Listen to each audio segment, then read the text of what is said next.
Hi ನಮಸ್ತೆ ಎಲ್ಲರಿಗೂ. ಈ ಒಂದು ವಿಡಿಯೋದಲ್ಲಿ SLC ಎಕ್ಸಾಮ್ನ ಒಂದು ಫೋಟೋ ಕಾಪಿ ಅಥವಾ PUCನ ಒಂದು ಫೋಟೋ ಕಾಪಿ ಯಾವ ರೀತಿ ತಗೊಳ್ಳೋದು ಮತ್ತು ಹೇಗೆ ಅವ್ರನ್ನ ಒಂದು ರಿವ್ಯಾಲ್ಯೂಯೇಷನ್ಗೆ ಅಪ್ಲೈ ಮಾಡೋದು ಇದ್ರ ಬಗ್ಗೆ ಈ ಒಂದು ವಿಡಿಯೋದಲ್ಲಿ ನಾವು ತಿಳ್ಕೊಳ್ಳೋಣ. ಸೊ ಫಸ್ಟ್ ಏನು ಮಾಡಬೇಕು ಅಂತಂದರೆ ಗೂಗಲ್ ಕ್ರೋಮಲ್ಲಿ ನಾವು ಹೋಗಬೇಕು. ಅಲ್ಲಿ ಕರ್ನಾಟಕ ವೆಬ್ಸೈಟ್ದು KSEAB.karnataka.government.in ಅಂತ ಅನ್ನೋ ಒಂದು ವೆಬ್ಸೈಟ್ಗೆ ನಾವು ಹೋಗಬೇಕಾಗತ್ತೆ. ಸೊ ಆ ಒಂದು ವೆಬ್ಸೈಟಲ್ಲಿ ನಮಗೆ ಈ ರೀತಿ ಬರುತ್ತೆ. ಇಲ್ಲಿ ನಾವು ಕೆಳಗಡೆ ಹೋಗಬೇಕು. ಕೆಳಗಡೆ ಇಲ್ಲಿ ಆನ್ಲೈನ್ ಸೇವೆಗಳು ಅಂತ ಇದೆ.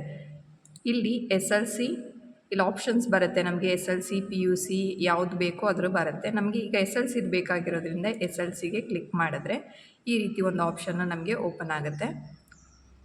ಇಲ್ಲಿ ಆನ್ಲೈನ್ ಅಪ್ಲಿಕೇಶನ್ಸ್ ಅಂತ ಅಂದ್ಬಿಟ್ಟು ಬರುತ್ತೆ. ಅದನ್ನು ಕ್ಲಿಕ್ ಮಾಡಿದ್ಮೇಲೆ ನಮಗೆ ಇಲ್ಲಿ ಆಪ್ಷನ್ಸ್ ಬರುತ್ತೆ ನೋಡಿ. Application for revaluation, application for retotalling, application for photo copy, click here to download photo copy, click here to know the status of application ಅಂತ. ಸೊ ನಮಗೆ ಇಲ್ಲಿ ಅಪ್ಲಿಕೇಶನ್ ಫಾರ್ ಫೋಟೋ ಕಾಪಿ ಅಂತ ನಾವು ಕ್ಲಿಕ್ ಮಾಡಿದ್ರೆ ನಮಗೆ ಅಂದರೆ ನಾವು ಎಕ್ಸಾಮ್ ಮಕ್ಕಳದ್ದು ಏನು ಬರೆದಿದ್ದಾರೆ ಆ ಒಂದು ಫೋಟೋ ಕಾಪಿನ ಒಂದು ಸ್ಕ್ಯಾನ್ ಕಾಪಿನ ನಮಗೆ ಅಪ್ಲೈ ಮಾಡಲಿಕ್ಕೆ ಅವಕಾಶ ಇರುತ್ತೆ. ಇದು ರೀಟೋಟಲಿಂಗ್ ಅಂದರೆ ಟೋಟಲ್ ನಂಬರಲ್ಲಿ ಏನಾದರೂ ನಮಗೆ ರಾಂಗ್ ಇದೆ ಅಂತ ಅನಿಸಿದ್ರೆ ಇದನ್ನು ಹಾಕಿದ್ರೆ ಮತ್ತೆ ನಮಗೆ ಅದು ರೀಟೋಟಲಿಂಗ್ ಆಗಿ ವ್ಯಾಲ್ಯೂಯೇಷನ್ದು ನಂಬರ್ ಬರುತ್ತೆ. ಇದು ರಿವ್ಯಾಲ್ಯೂಯೇಷನ್ದು ಅಪ್ಲಿಕೇಶನ್ ಹಾಕುವಂಥದ್ದು.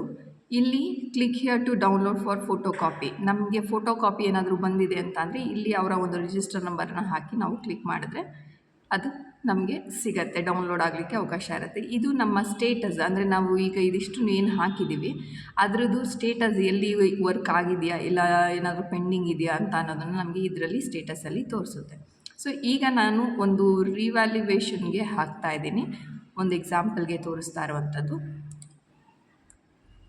ಈ ಥರ ಒಂದು ವೆಬ್ಸೈಟ್ ಓಪನ್ ಆಗುತ್ತೆ. ಇಲ್ಲಿ ಆ ಒಂದು ಸ್ಟೂಡೆಂಟ್ನ ವೆಬ್ಸೈಟ್ದು ರಿಜಿಸ್ಟರ್ ನಂಬರ್ನ ಹಾಕಬೇಕಾಗತ್ತೆ. ಸೊ ಈ ಒಂದು ಕಾಲಮಲ್ಲಿ ನಾವು ಅವರ ಒಂದು ರಿಜಿಸ್ಟರ್ ನಂಬರ್ನ ಈ ರೀತಿ ಹಾಕಿ ವ್ಯೂ ಅಂತ ಕೊಟ್ಟರೆ ಅವರ ಡೀಟೇಲ್ಸು ಇಲ್ಲಿ ನಮಗೆ ಡಿಸ್ಪ್ಲೇ ಆಗುತ್ತೆ. ಸೊ ಈ ಒಂದು ಡಿಸ್ಪ್ಲೇನಲ್ಲಿ ಫಸ್ಟು ಈ ವರ್ಷ ಯಾವ ರೀತಿ ಮಾಡಿದ್ದಾರೆ ಅಂತ ಅಂದರೆ ಅವ್ರದ್ದು ನಮಗೆ ಒಂದು ಸ್ಕ್ಯಾನ್ ಕಾಪಿನ ಹಾಕ್ಕೊಂಡಾದಮೇಲೆ ನಮಗೆ ಈ ಒಂದು ಆಪ್ಷನ್ ಓಪನ್ ಆಗುತ್ತೆ ನೋಡಿ. ಈಗ ಬೇರೆ ಸಬ್ಜೆಕ್ಟ್ಸ್ ಯಾವುದಕ್ಕೂ ಅವ್ರದ್ದು ಆಪ್ಷನ್ ಓಪನ್ ಆಗಿಲ್ಲ, ಇಲ್ಲಿ ಮಾತ್ರ ಓಪನ್ ಆಗಿರುವಂಥದ್ದು.